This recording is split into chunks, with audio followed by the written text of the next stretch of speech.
¿Sabes qué es lo que más me ha partido el corazón en mis más de 40 años como sacerdote? No son las confesiones de pecadores que llegan destrozados, conscientes de su miseria, llorando por sus faltas, no. Lo que verdaderamente me destroza el alma es ver a personas buenas, personas que se consideran devotas, personas que van a misa cada domingo, acercarse al altar a recibir el cuerpo de Cristo y estar cometiendo un sacrilegio sin siquiera saberlo. ¿Tú crees que estás en gracia de Dios? ¿Estás completamente seguro de que la última vez que comulgaste tu alma estaba limpia, preparada, digna de recibir al Rey del Universo? Detente un momento, de verdad, detente y piénsalo bien, porque lo que voy a decirte hoy puede que cambie tu vida para siempre, o puede que te salve de una condenación eterna que estás construyendo domingo tras domingo, comunión tras comunión, sin darte cuenta. Hace apenas 3 semanas, una mujer de 62 años vino a verme. Había estado comulgando durante 40 años, hermano mío. Era catequista, ministra de la Eucaristía, una de esas personas que todos en la parroquia consideraban un modelo de fe. Pero esa tarde llegó a mi despacho con el rostro desencajado, temblando, incapaz de mirarme a los ojos. Y cuando finalmente pudo hablar, sus palabras me helaron la sangre. Padre, creo que llevo décadas comulgando en pecado mortal y nadie me lo dijo nunca. Estaba destruida. Cuando terminó de contarme su historia, cuando terminó de confesarme pecados que había ocultado, minimizado, justificado durante años, lloró durante casi 1 hora. Me dijo algo que nunca olvidaré. Padre, si yo me hubiera muerto la semana pasada después de comulgar, ¿dónde estaría ahora mi alma? Y yo, hermano mío, no pude responderle con palabras tranquilizadoras, solo pude abrazarla y llorar con ella, porque la verdad es terrible, porque la verdad es que estaba en gravísimo peligro. Tú estás en ese mismo peligro ahora mismo. ¿Cuándo fue la última vez que hiciste un verdadero examen de conciencia antes de comulgar? ¿Cuándo fue la última vez que te confesaste de verdad, no por rutina, no para cumplir, sino porque reconociste que habías ofendido gravemente a Dios? Escúchame bien. Lo que voy a compartir contigo hoy no lo hago para condenarte, no lo hago para asustarte sin razón, no lo hago porque sea un sacerdote anticuado o rigorista. Lo hago porque he visto demasiadas almas perderse. He visto demasiado dolor, he visto demasiadas tragedias espirituales que pudieron evitarse con un poco de verdad, con un poco de claridad, con un poco de valentía para llamar a las cosas por su nombre. Y si nadie más va a decírtelo, si nadie más tiene el valor de sacudirte y despertarte de esa ilusión peligrosa de que todo está bien, entonces yo lo haré. Porque te amo como pastor, porque tu alma me importa más que tu comodidad, porque prefiero que te incomodes ahora y te salves eternamente, a que sigas tranquilo y te condenes para siempre. Hay 9 pecados, 9 faltas graves que la mayoría de los católicos están cometiendo sin confesarlos, sin siquiera reconocerlos como pecados. 9 muros invisibles que están separando tu alma de la gracia de Dios. 9 razones por las que tu última comunión pudo haber sido un sacrilegio en lugar de una bendición. Y lo más aterrador es que algunos de estos pecados son tan comunes, tan aceptados por la sociedad, tan normalizados incluso dentro de la iglesia, que has dejado de verlos como pecados. Pero Dios los ve, hermano mío. Dios los ve y su justicia, aunque paciente, aunque misericordiosa, es también perfectamente real. ¿Estás preparado para escuchar la verdad? ¿Estás dispuesto a que se caigan las vendas de tus ojos? ¿Tienes el valor de mirarte al espejo del alma y ver lo que realmente hay ahí, no lo que te gustaría que hubiera? Porque si sigues escuchando, si sigues conmigo hasta el final de este mensaje, te prometo que ya no podrás vivir igual. Ya no podrás acercarte al altar con la misma inconsciencia. Ya no podrás decir yo no sabía. Y eso, hermano mío, eso te hará responsable. Pero también te dará la oportunidad de cambiar, de convertirte de verdad, de experimentar el perdón más hermoso y la liberación más grande que existe. La misericordia infinita de Dios derramada sobre un corazón verdaderamente arrepentido. Te voy a hablar hoy de 9 pecados concretos, 9 faltas que están destruyendo la gracia en tu vida, 9 obstáculos que te impiden recibir dignamente al Señor en la Eucaristía. No lo hago para condenarte, lo hago porque te amo como pastor, porque no puedo quedarme callado viendo cómo las almas se pierden por ignorancia o por negligencia. Voy a ser directo, voy a ser claro, voy a llamar a las cosas por su nombre, porque este no es momento de andar con medias tintas ni con ese lenguaje aguado que tanto daño ha hecho a la iglesia en los últimos tiempos. Necesitas escuchar la verdad, aunque duela, aunque incomode, aunque te haga ver cosas de ti mismo que preferirías ignorar.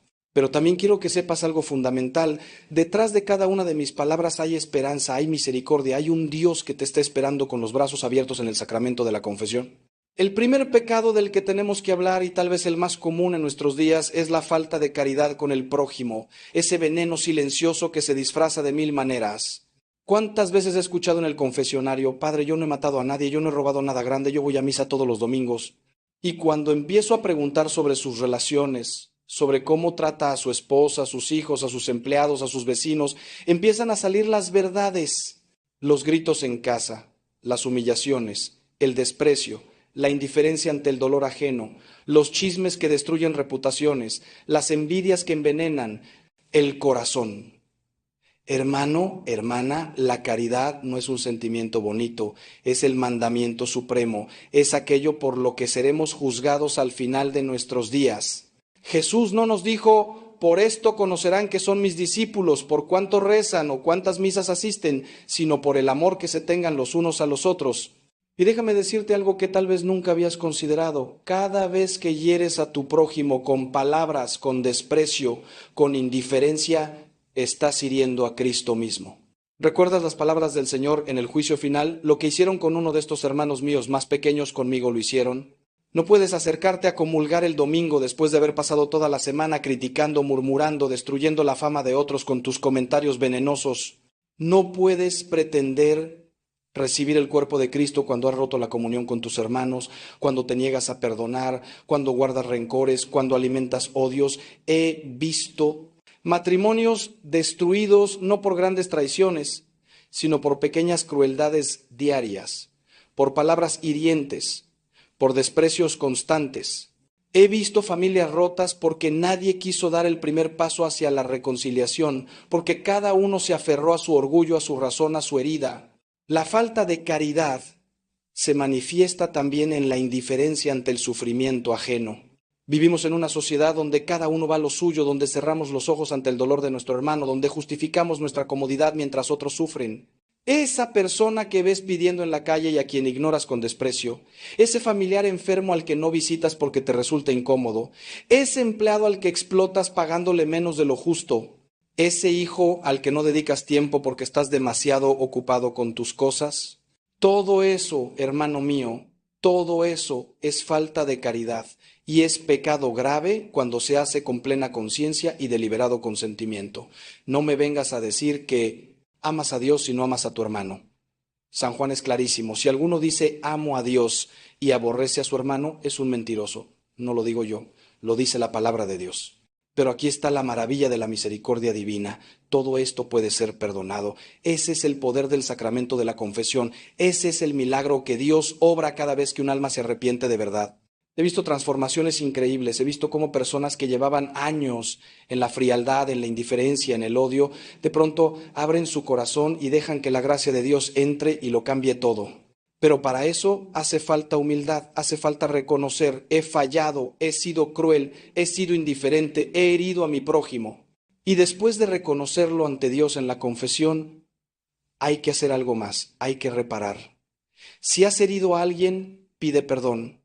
Si has robado la fama de alguien con tus chismes, restáurala. Si has sido indiferente ante el dolor ajeno, empieza a practicar las obras de misericordia. La verdadera conversión no termina en el confesionario, empieza ahí y se prolonga en tu vida diaria. El segundo pecado que debemos examinar con profundidad es el de la impureza, ese tema del que nadie quiere hablar, pero que está destruyendo incontables almas en nuestro tiempo. Vivimos en una cultura absolutamente pornificada, donde la sexualidad ha sido reducida a mero placer, donde se ha perdido completamente el sentido sagrado del cuerpo y de la intimidad. Y no me vengan con eso de que son cosas del pasado, de que la iglesia está anticuada, de que estos temas ya no son pecado porque la sociedad ha cambiado. La verdad de Dios no cambia con las modas, hermano mío, y el pecado sigue siendo pecado aunque todo el mundo lo aplauda. He visto los estragos de la pornografía. He escuchado el dolor de matrimonios destruidos por la infidelidad. He visto jóvenes completamente esclavizados por el vicio de la masturbación, incapaces de tener relaciones sanas, atrapados en una adicción que los consume.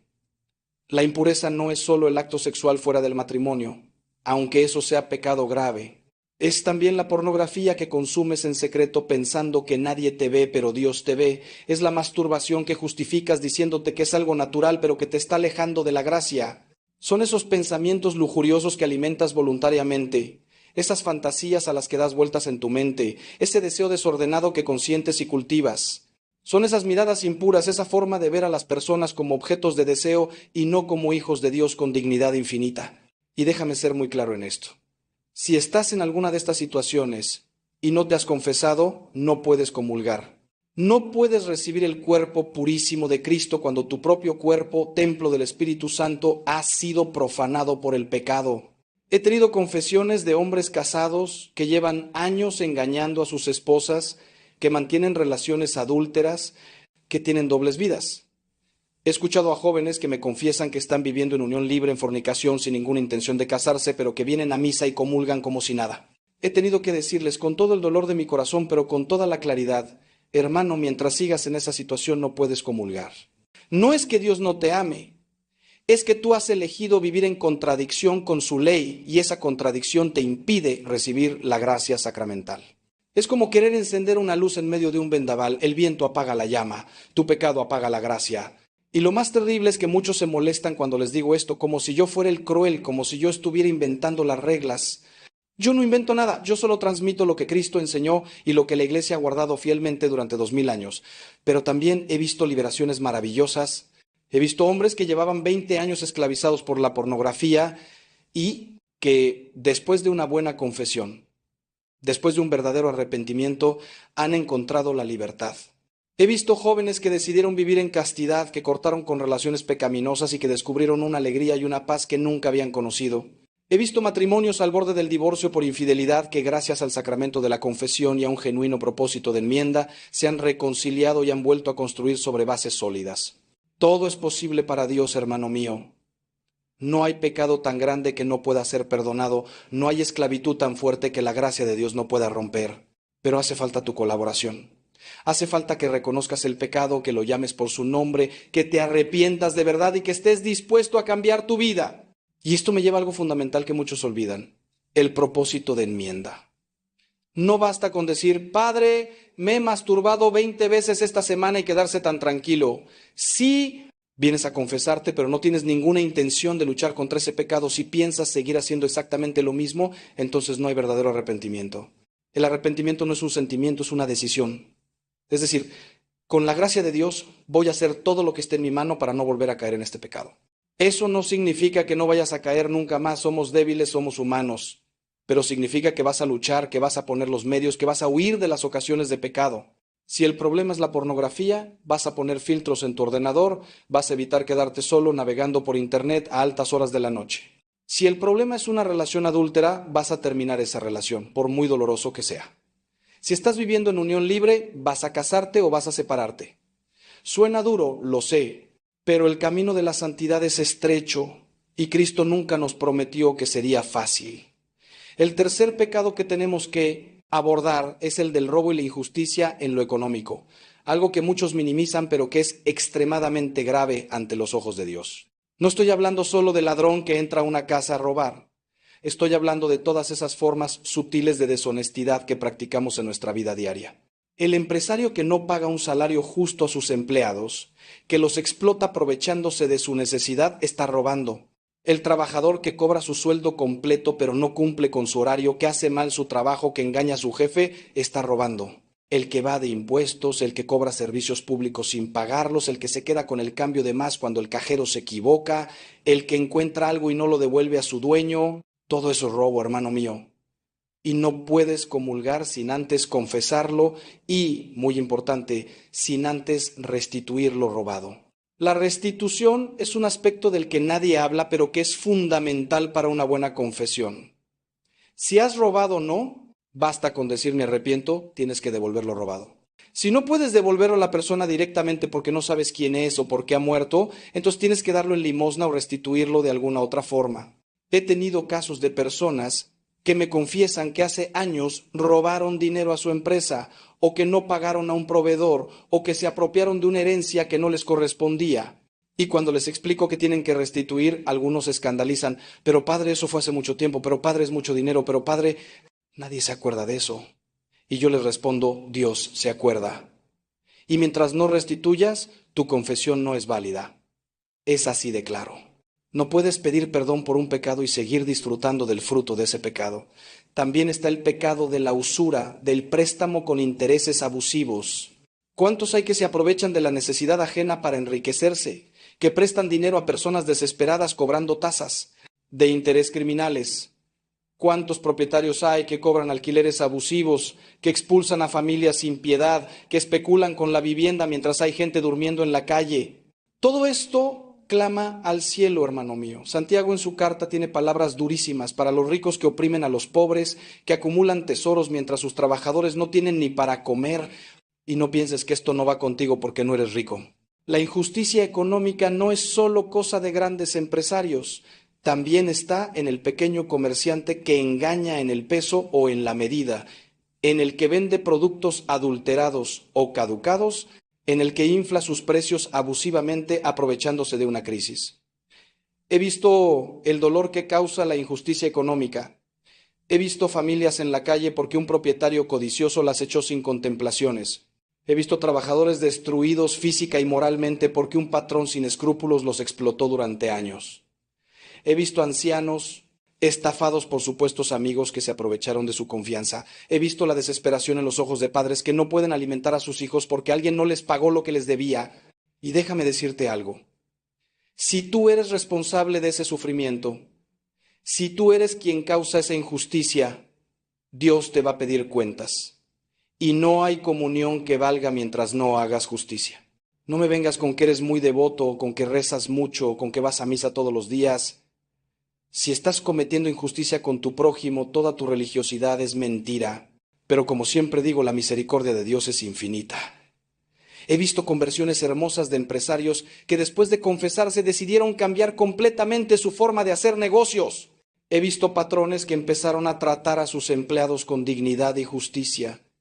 He visto personas que restituyeron deudas de hace años, que pidieron perdón y repararon el daño causado. Y déjame decirte que esa paz que da la justicia, esa tranquilidad de conciencia que viene de hacer las cosas bien, no tiene precio. No hay cantidad de dinero que valga la paz del alma. Puedes ser millonario y estar en el infierno interior del remordimiento, o puedes ser pobre pero dormir tranquilo porque sabes que has sido honesto. El dinero mal habido no trae felicidad, solo trae inquietud, miedo y al final condenación si no hay arrepentimiento. Ahora llegamos al cuarto pecado. Uno que está destrozando a nuestra sociedad actual de manera dramática: la calumnia y la murmuración. Hermanos míos, ¿cuánto daño hacemos con nuestra lengua? ¿Cuántas reputaciones destruimos? ¿Cuántas vidas arruinamos con nuestros comentarios maliciosos? Santiago dice que la lengua es un fuego, un mundo de maldad que contamina todo el cuerpo. Y es verdad, he visto más familias rotas por la lengua viperina que por cualquier otra cosa. He visto matrimonios destruidos por chismes. He visto amistades de años rotas por una palabra maliciosa. He visto comunidades enteras divididas por murmuraciones. Y sin embargo, este pecado se practica con una ligereza espantosa, como si no fuera grave, como si fuera solo conversar, como si no pasara nada por comentar sobre la vida ajena. La calumnia es atribuir a alguien faltas o defectos que no tiene, es mentir sobre otra persona para dañar su reputación. La murmuración es revelar los defectos o pecados reales de alguien sin necesidad, sin caridad, con la intención de hacer quedar mal a esa persona. Ambas son pecados graves contra la justicia y la caridad. Y déjame decirte algo. Cuando calumnias o murmuras, no solo pecas, sino que causas un daño a veces irreparable. Porque la fama, una vez perdida, es muy difícil de recuperar. Puedes destruir en 5 minutos de conversación maliciosa lo que una persona ha construido durante años de esfuerzo y honestidad, y eso, hermano mío, tiene que ser confesado. Y no solo confesado, sino que tienes que reparar el daño. Si has dicho mentiras sobre alguien, tienes que desmentirlas. Si has revelado secretos que no debías revelar, tienes que hacer todo lo posible por restaurar la fama de esa persona. Piensa en cuántas veces has participado en conversaciones donde se criticaba a alguien que no estaba presente para defenderse. Piensa en cuántas veces has escuchado rumores y los has repetido sin verificar si eran ciertos. Piensa en cuántas veces has exagerado los defectos de alguien o has omitido sus virtudes para que otros se formaran una mala opinión de esa persona. Piensa en las redes sociales, ese campo minado donde todos nos permitimos juzgar, criticar, difamar al que piensa diferente. ¿Cuántos comentarios hirientes, cuántas palabras llenas de odio y desprecio escribimos escudándonos en el anonimato o en la distancia? Y luego vamos tan tranquilos a comulgar el domingo, como si nada hubiera pasado. Pero hermano, hermana, Dios todo lo ve. No hay comentario en Facebook o Twitter que Él no vea. No hay. Conversación de pasillo, no hay murmuración telefónica que escape a su conocimiento. He escuchado confesiones terribles de personas que destruyeron matrimonios con sus chismes, que sembraron cizaña entre hermanos por envidia, que arruinaron negocios o vocaciones con sus calumnias. Y he visto el dolor en sus ojos cuando finalmente comprendieron el mal que habían hecho, porque a veces pasan años antes de que la persona tome conciencia de la gravedad de su pecado. Vive tranquila pensando que solo estaba comentando, que solo estaba preocupada por la situación del otro, pero un día, tal vez cuando ella misma sea víctima de la murmuración, entiende el dolor que causa, entiende la injusticia, entiende que ha pecado gravemente, y entonces viene a confesarse, a veces décadas después, cargando con una culpa que ya ha causado estragos en muchas vidas. Pero una vez más, la misericordia de Dios es más grande que nuestro pecado. He visto transformaciones maravillosas de personas que eran auténticas máquinas de chismorrear y que después de una buena confesión se convirtieron en constructoras de paz y unidad. He visto cómo el sacramento puede cambiar una lengua venenosa en una lengua que bendice. He visto personas que pidieron perdón públicamente por las calumnias que habían proferido, que tuvieron la humildad de rectificar, de restaurar la fama que habían dañado. Y eso, hermano mío, eso es verdadera valentía, eso es verdadero arrepentimiento. No te quedes con la culpa guardada, no sigas destruyendo vidas con tu lengua. Confiésate, arrepiéntete de verdad y proponte firmemente que de tus labios saldrán en adelante solo palabras que construyan, que animen, que bendigan. Permíteme hacerte una pregunta que puede cambiar tu vida. ¿Cuándo fue la última vez que te detuviste a pensar en el daño que has causado con tus palabras? ¿Cuándo fue la última vez que pediste perdón no solo a Dios, sino a la persona que heriste? ¿Estás dispuesto ahora mismo a hacer lo que haga falta para reparar el mal que has hecho? Porque sin esa disposición, hermano mío, tu confesión no tiene valor. No puedes seguir destrozando vidas y pretender que todo está bien porque vas a misa los domingos. El quinto pecado del que tenemos que hablar es el orgullo. Ese pecado que es la raíz de todos los demás. Ese pecado que nos hace creernos el centro del universo, que nos hace pensar que no necesitamos a Dios ni a nadie. El orgullo es el pecado de Lucifer, es el pecado que transformó al ángel más hermoso en el demonio más horrible. Y es también el pecado más sutil porque puede disfrazarse de virtud, puede esconderse detrás de la religiosidad, puede presentarse como autoestima o como seguridad en uno mismo. ¿Cuántas veces he visto personas orgullosas venir a confesarse, pero no con verdadera humildad, sino para cumplir un precepto, para sentirse bien consigo mismas, para poder decir, yo soy un buen católico porque me confieso regularmente? Pero en el fondo no hay verdadera contrición. No hay verdadero reconocimiento de la propia miseria, no hay verdadera apertura a la gracia de Dios.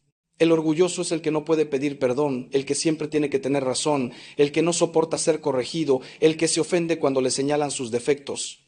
Es el que desprecia a los demás, el que se cree superior por su educación, por su posición social, por sus conocimientos o por sus virtudes.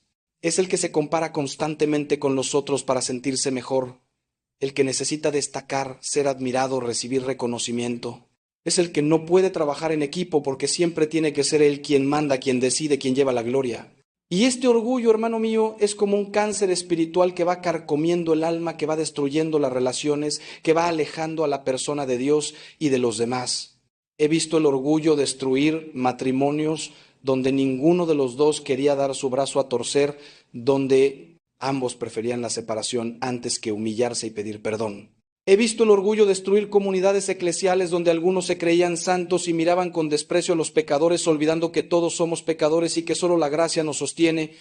He visto el orgullo en sacerdotes que se creían superiores a sus feligreses, que trataban a la gente con altivez, que buscaban honores y reconocimientos en lugar de buscar servir con humildad.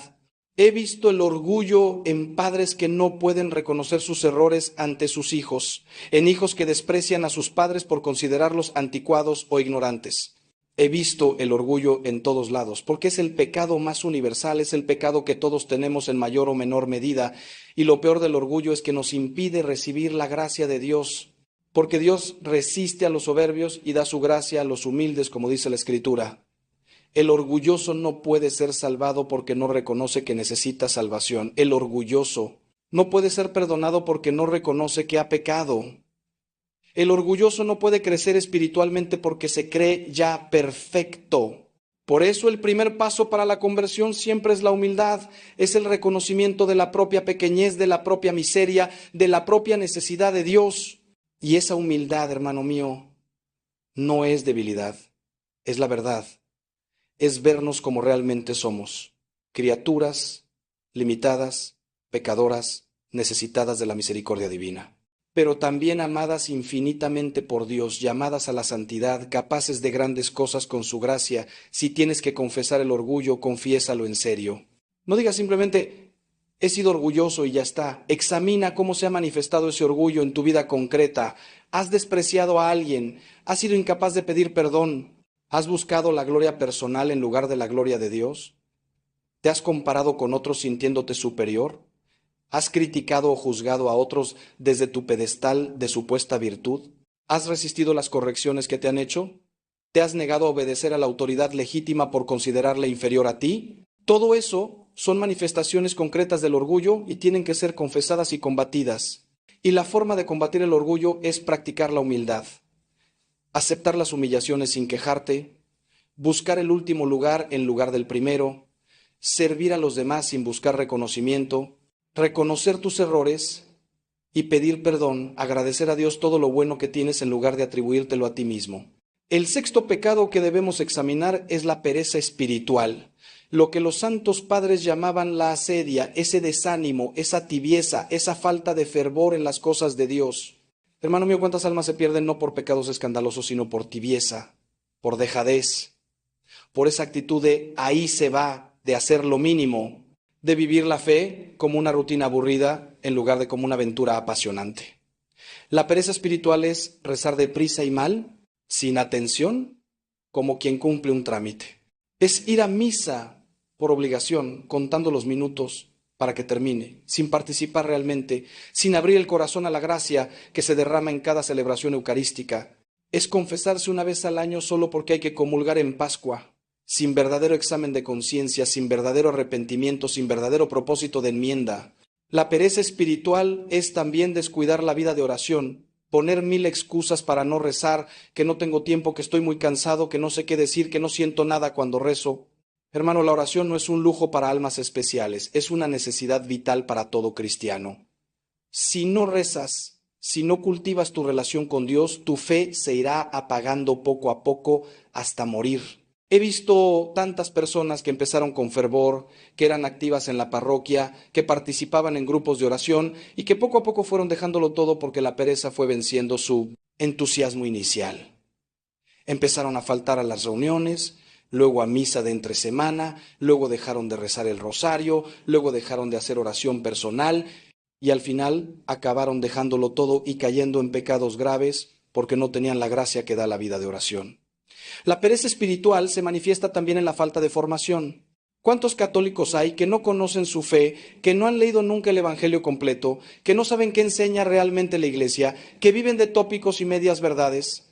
Y cuando les sugieres que lean algo, que asistan a una charla, que se formen, te dicen que no tienen tiempo, que eso es para curas y monjas, que con lo que aprendieron de pequeños ya tienen suficiente, y luego se escandalizan cuando sus hijos dejan la fe, cuando sus nietos no son bautizados, cuando la familia se va desintegrando espiritualmente. Pero hermano, si tú no cuidas tu fe, si tú no la alimentas, si tú no la conoces y la vives con convicción, ¿cómo pretendes transmitirla a las siguientes generaciones? También está la pereza en la práctica de las obras de misericordia. Saber que hay necesitados y no hacer nada por ayudarlos. Saber que la iglesia necesita de nuestro servicio y no ofrecernos.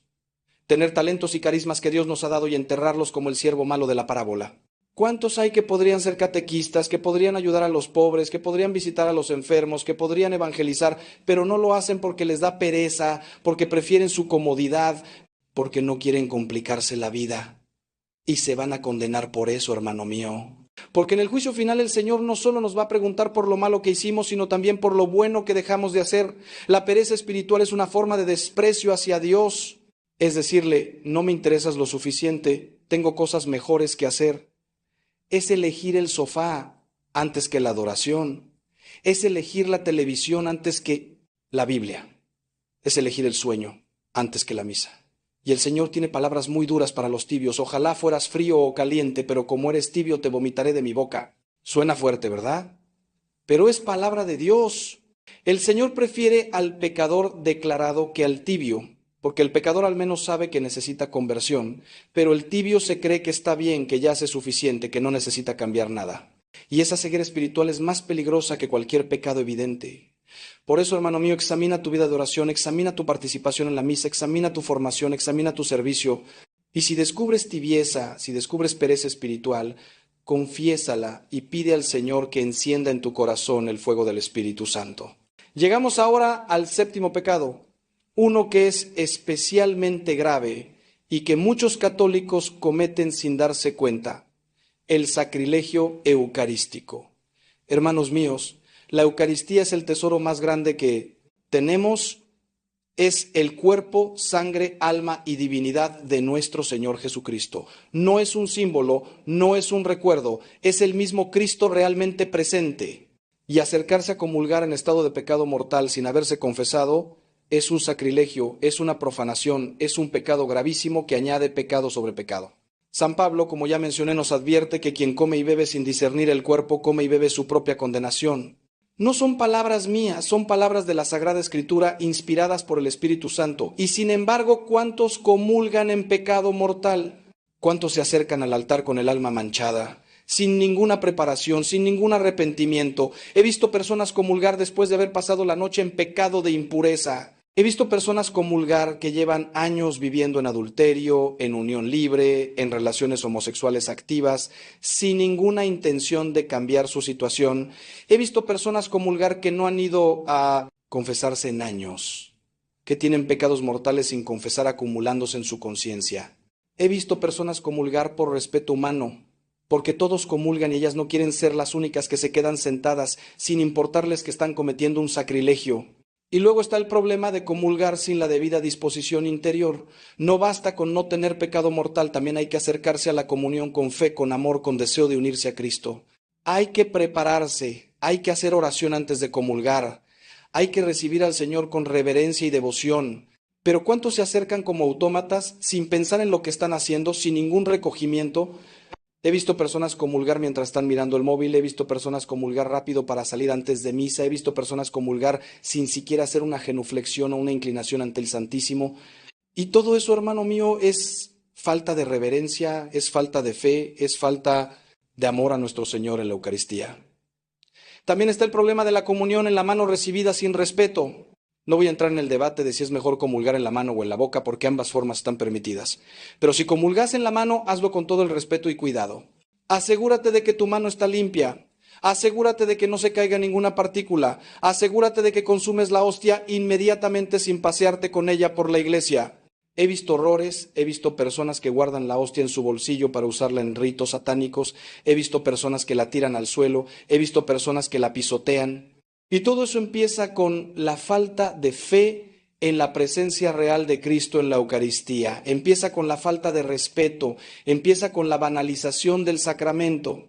Si has comulgado en pecado mortal, si has profanado la Eucaristía de alguna manera, tienes que confesarlo cuanto antes. Es un pecado gravísimo que requiere absolución. Y después de confesarlo tienes que prepararte bien para la próxima comunión. Haz un buen examen de conciencia antes de cada misa. Asegúrate de que no tienes pecados mortales sin confesar. Si tienes alguna duda sobre si algo es pecado mortal o no, consulta con tu confesor. Ayuna durante al menos 1 hora antes de comulgar, como manda la Iglesia. Haz oración antes de acercarte al altar, preparando tu corazón para recibir al Señor. Y después de comulgar, quédate en oración de acción de gracias. No salgas corriendo de la iglesia. Dale al Señor al menos unos minutos de tu tiempo, agradécele el don inmenso que acabas de recibir, pídele lo que necesitas, ofrécele tu vida. Pero déjame decirte algo que tal vez nunca habías considerado. ¿Qué relación hay entre cómo recibes la Eucaristía y cómo vives tu vida diaria? ¿Qué testimonio das después de comulgar? Porque no tiene sentido recibir a Cristo en la Eucaristía y luego vivir como si Él no existiera. Algunos piensan que la comunión es mágica. que automáticamente te hace santo sin que tú pongas nada de tu parte. Pero no es así, hermano mío. La gracia sacramental requiere tu colaboración, requiere que abras tu corazón, que dispongas tu voluntad, que cambies tu vida. El octavo pecado que necesitamos abordar es la envidia, ese veneno corrosivo que nos consume por dentro cuando vemos el bien ajeno. La envidia es tristeza por el bien del prójimo. Es desear que al otro le vaya mal para que yo pueda destacar. Es no poder alegrarse sinceramente del éxito, de la felicidad, de las bendiciones que reciben los demás. Y este pecado, hermano mío, este pecado está destruyendo familias, amistades, comunidades. He visto hermanos de sangre enemistados por envidia de la herencia. He visto amigos de toda la vida distanciados porque uno tuvo éxito y el otro no lo soportó. He visto comunidades parroquiales divididas porque algunos envidiaban los carismas o el protagonismo de otros. La envidia mató a Abel. La envidia vendió a José como esclavo. La envidia entregó a Jesús a la muerte. Y la envidia nos está matando a nosotros también espiritualmente. Porque el envidioso vive amargado, vive infeliz, vive comparándose constantemente con los demás y sintiéndose inferior. No puede disfrutar de sus propias bendiciones porque está obsesionado con las bendiciones ajenas. No puede alegrarse por lo que tiene porque siempre está mirando lo que tienen los otros. Vive en una permanente competición, en una permanente insatisfacción, en un permanente resentimiento contra Dios y contra el prójimo. He escuchado en confesiones cómo la envidia ha llevado a personas a hacer cosas terribles, a calumniar para destruir la reputación del envidiado, a obstaculizar los proyectos ajenos para que fracasen, a alegrarse secretamente de las desgracias que le suceden al otro, a criticar sistemáticamente todo lo que hace la persona envidiada, buscando siempre el defecto, negándose a ver ninguna virtud. Y todo eso, hermano mío, todo eso es pecado grave cuando se hace con plena conciencia y deliberado consentimiento, porque no solo dañas al otro con tu envidia, te dañas sobre todo a ti mismo. Te conviertes en una persona amargada, tóxica, incapaz de amar sinceramente. La envidia en las familias es particularmente destructiva. Padres que tienen preferencias entre sus hijos, favoreciendo a unos y descuidando a otros, sembrando así la envidia entre hermanos. Hijos que envidian a sus hermanos por la atención que reciben, por sus éxitos, por sus cualidades. Hermanos que pelean por la herencia, que se distancian para siempre porque uno recibió más que el otro. Y lo más triste es ver a familias enteras rotas por la envidia, familias donde nadie puede alegrarse por nadie, donde cada logro de uno es vivido como una derrota por los otros. La cura de la envidia es la gratitud y la caridad. Gratitud por todo lo que Dios te ha dado a ti, por tus propios dones, por tus propias bendiciones. Dejar de compararte con los demás y empezar a agradecer lo que tienes.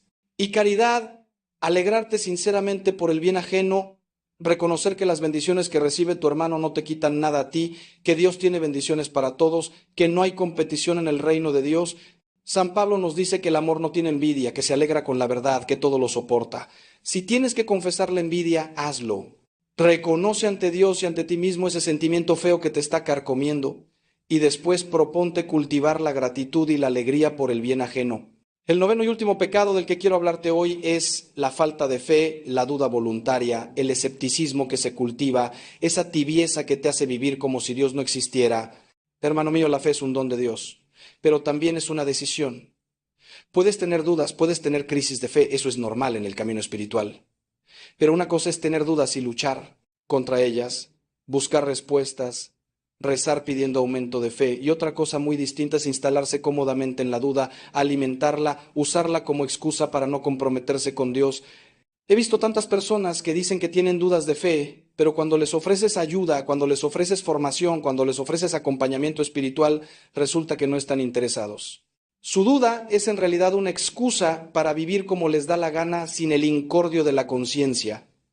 La falta de fe se manifiesta en vivir como si Dios no existiera, en tomar decisiones importantes sin consultarle, sin rezar, sin buscar su voluntad, en acumular riquezas como si esta vida fuera todo lo que hay, sin pensar en la vida eterna, en buscar la felicidad solo en las cosas materiales, en el placer, en el éxito mundano, sin buscar a Dios. En no confiar en la providencia divina, en vivir angustiado, ansioso, como si todo dependiera solo de ti y no hubiera un Padre Dios que cuida de ti, en no rezar, porque total, ¿para qué si Dios ya sabe lo que necesito? O peor aún, porque en el fondo no crees que la oración sirva para algo.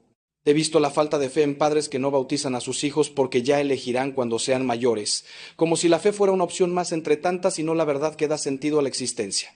He visto la falta de fe en jóvenes que se dejan arrastrar por la mentalidad del mundo, que adoptan posturas incompatibles con la fe católica sobre el aborto, sobre la eutanasia, sobre la sexualidad, porque les importa más el qué dirán que la verdad de Dios.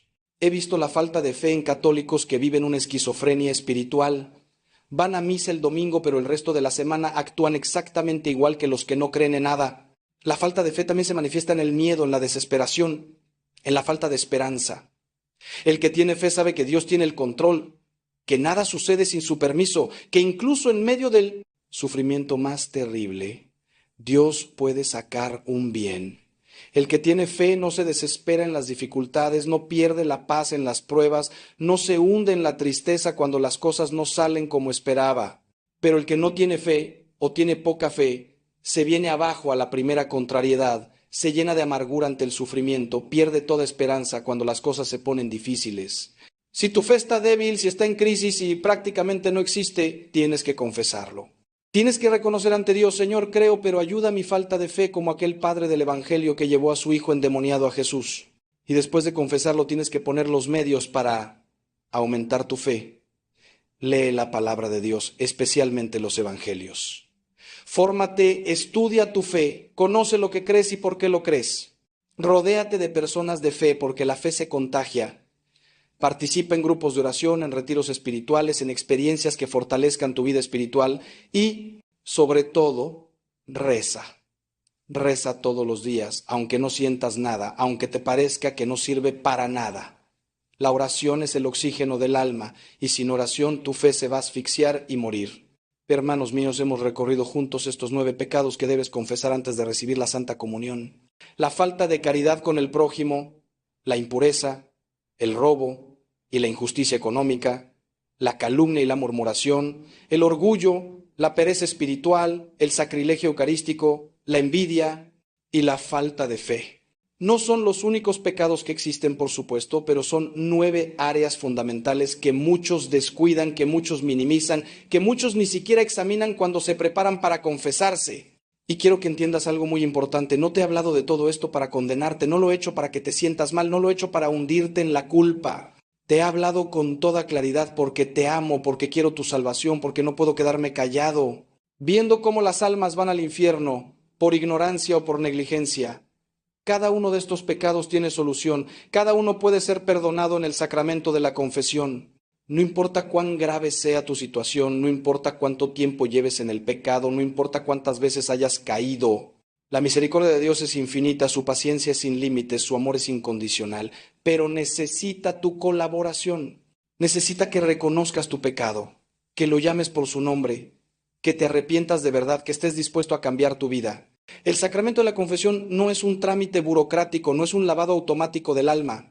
Es un encuentro personal con Cristo resucitado que te dice: tus pecados te son perdonados, vete en paz y no peques más. He sido testigo de milagros en el confesionario. He visto a Dios transformar corazones de piedra en corazones de carne. He visto a personas encadenadas por el pecado durante décadas encontrar la libertad. He visto matrimonios al borde del abismo reconciliarse y empezar de nuevo. He visto adictos liberarse. He visto amargados encontrar la paz. He visto desesperados recuperar la esperanza. Y todo gracias al poder del sacramento, gracias a la gracia de Dios actuando en un corazón humilde y arrepentido. Por eso te digo hoy con toda la fuerza de mi alma: ve a confesarte. No dejes pasar más tiempo. No sigas acumulando pecados. No sigas profanando la Eucaristía comulgando en pecado mortal. Tu alma está en juego, tu salvación está en juego, tu felicidad está en juego. Y cuando vayas a confesarte, hazlo bien.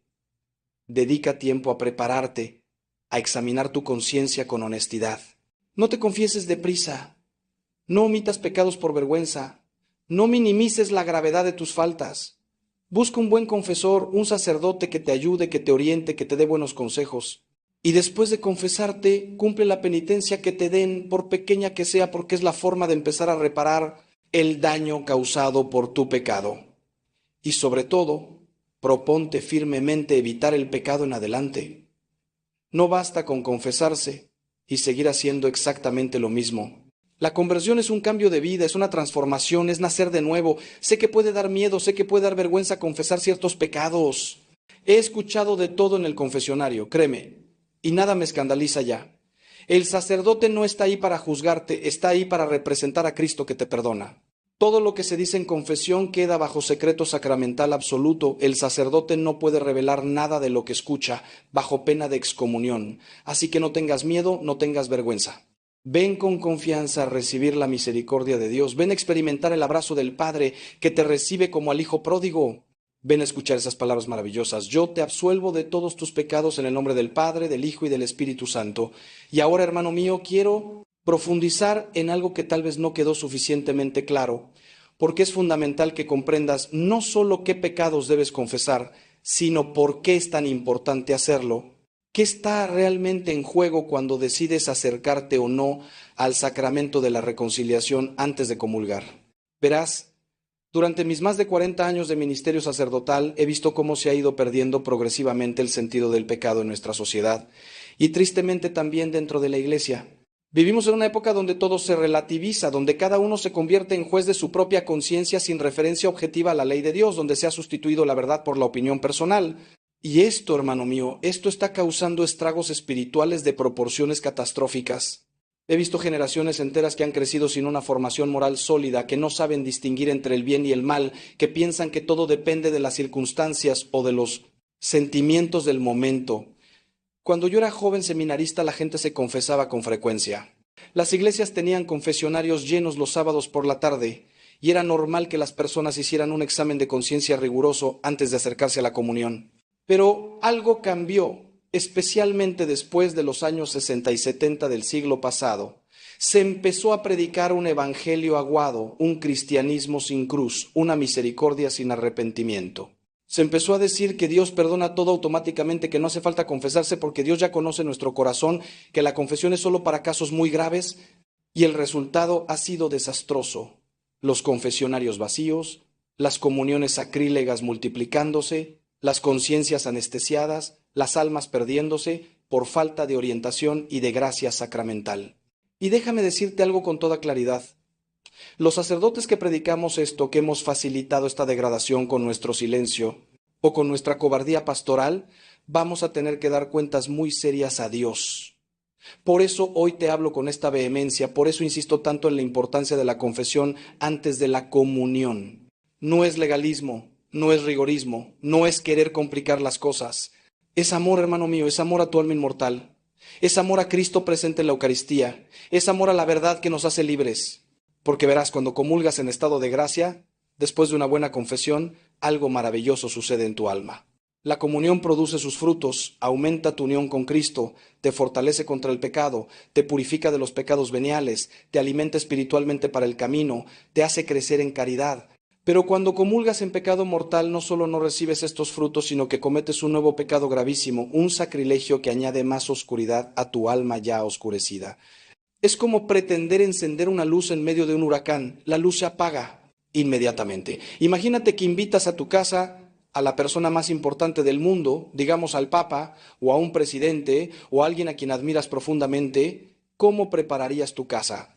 Seguramente limpiarías todo a fondo, ordenarías cada rincón, pondrías tu mejor vajilla, prepararías la mejor comida, te esmerarías en cada detalle para que esa persona se sintiera bien recibida, honrada, respetada.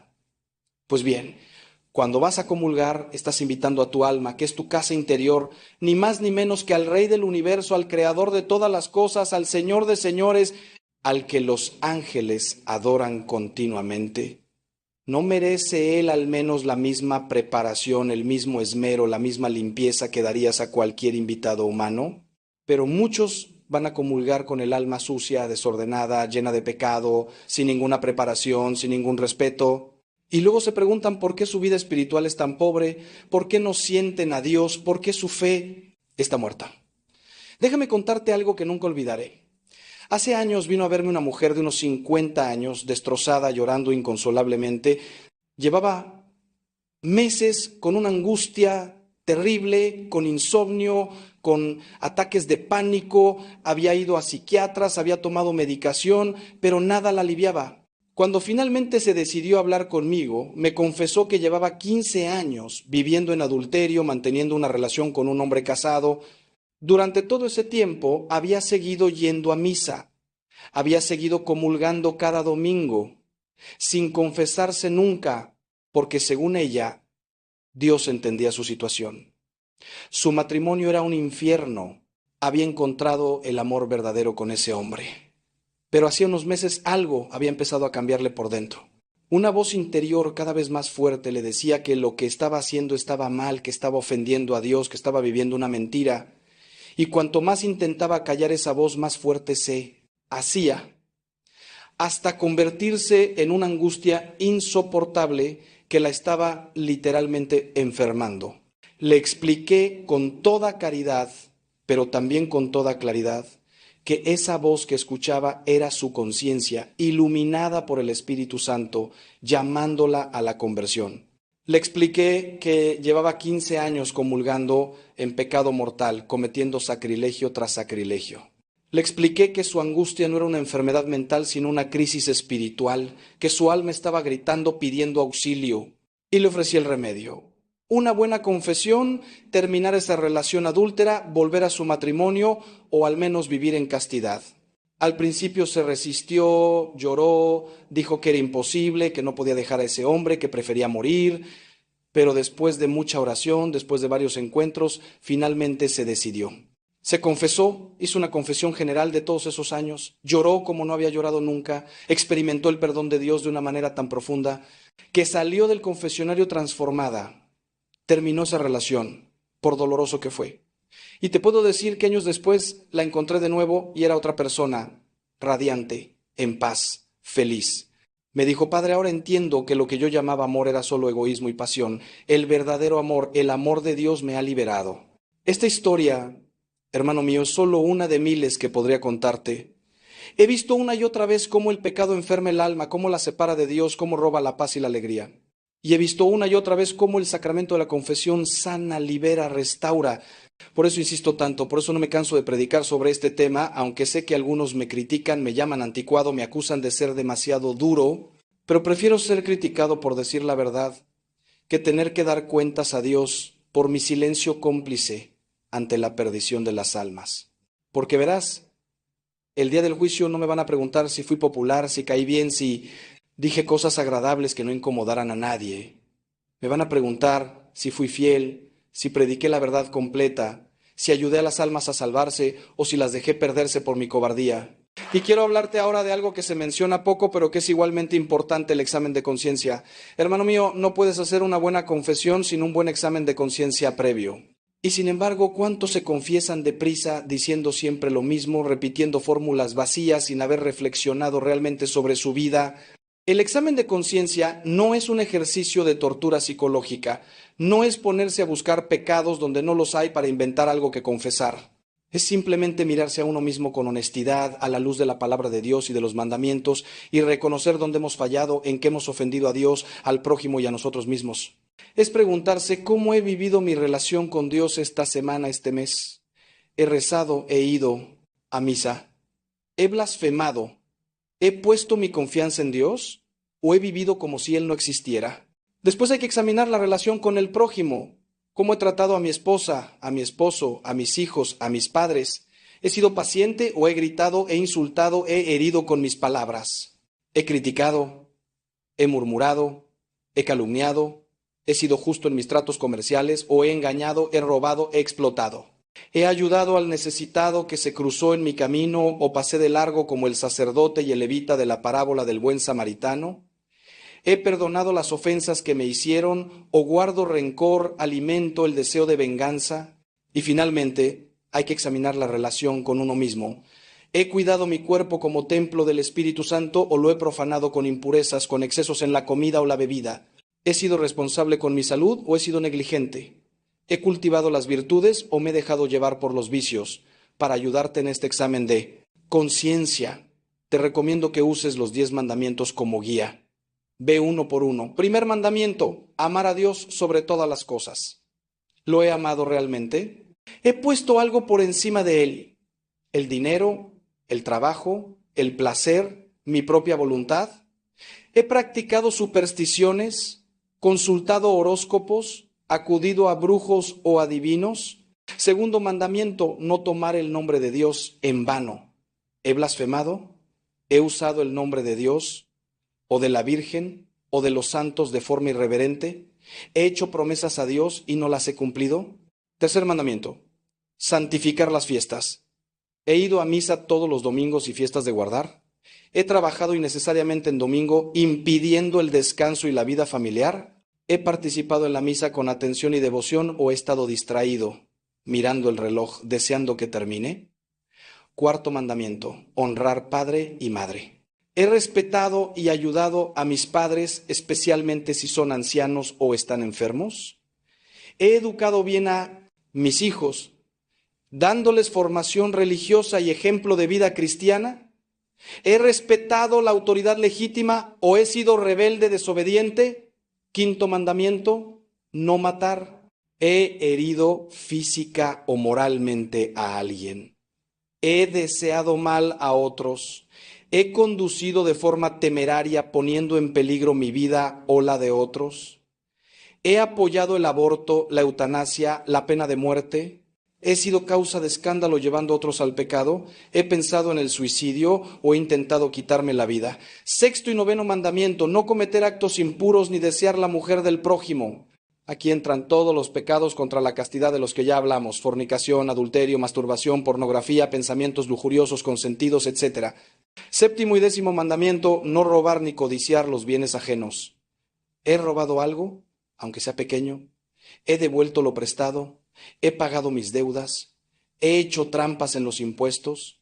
¿He dañado propiedades ajenas sin repararlas? ¿He sido codicioso, avaro, materialista? ¿He gastado dinero de forma irresponsable descuidando las necesidades de mi familia?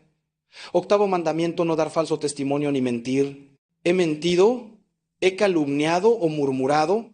¿He revelado secretos que debía guardar? ¿He roto promesas? ¿He sido hipócrita presentándome ante los demás como lo que no soy? Si examinas tu vida con honestidad a la luz de estos mandamientos, te aseguro que encontrarás materia para una buena confesión.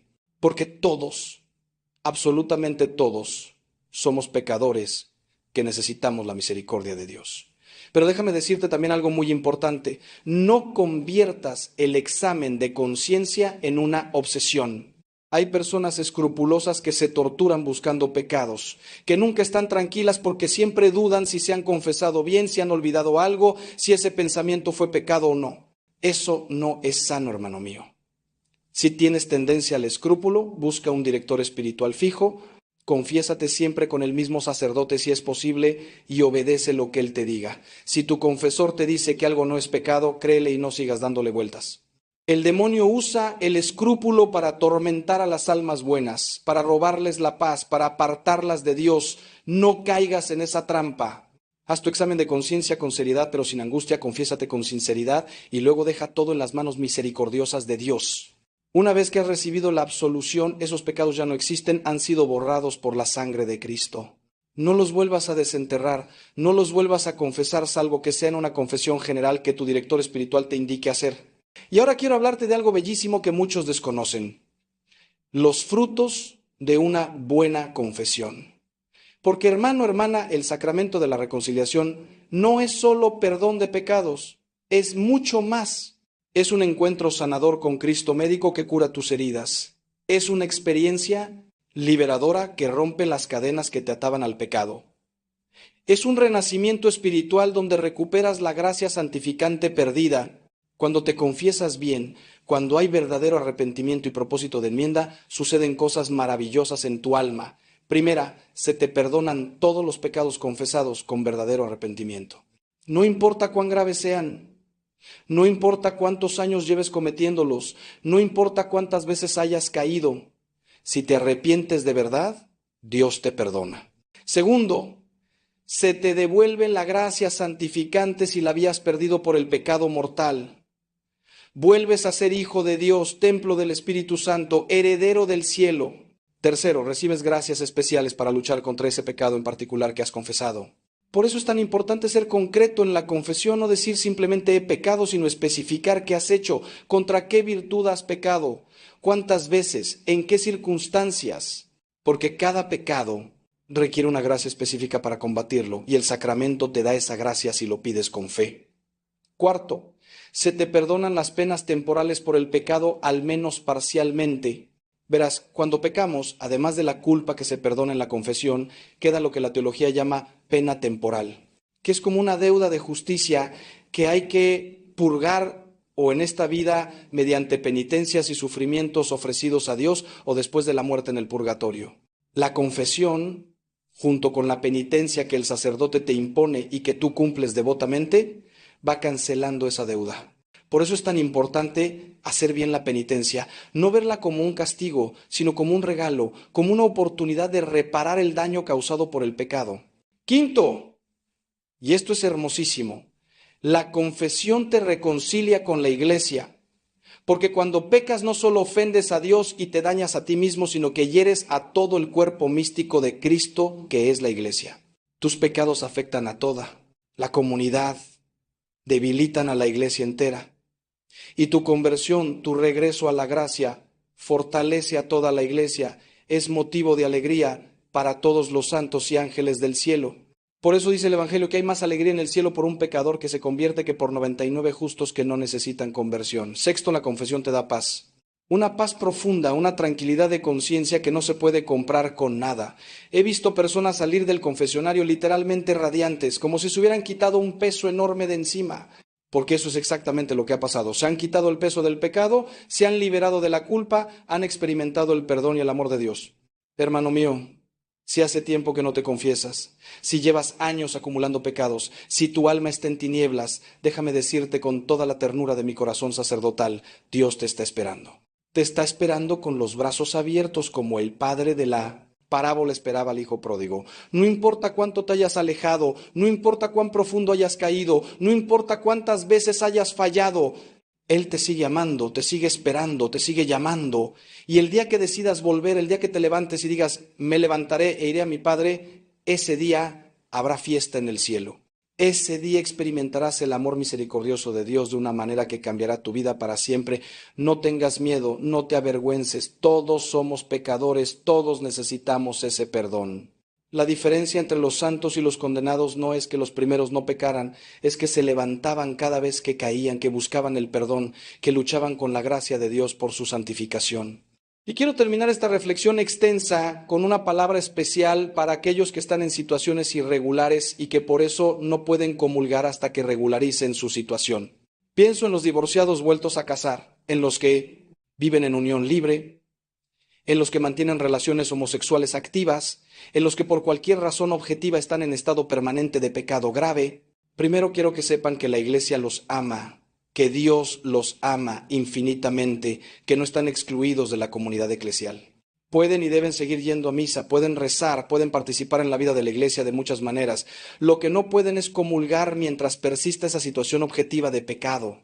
Y esto no es crueldad de la Iglesia, no es falta de misericordia, es coherencia con la verdad, es respeto a la santidad de la Eucaristía, es amor verdadero que no puede llamar bien al mal ni mal al bien.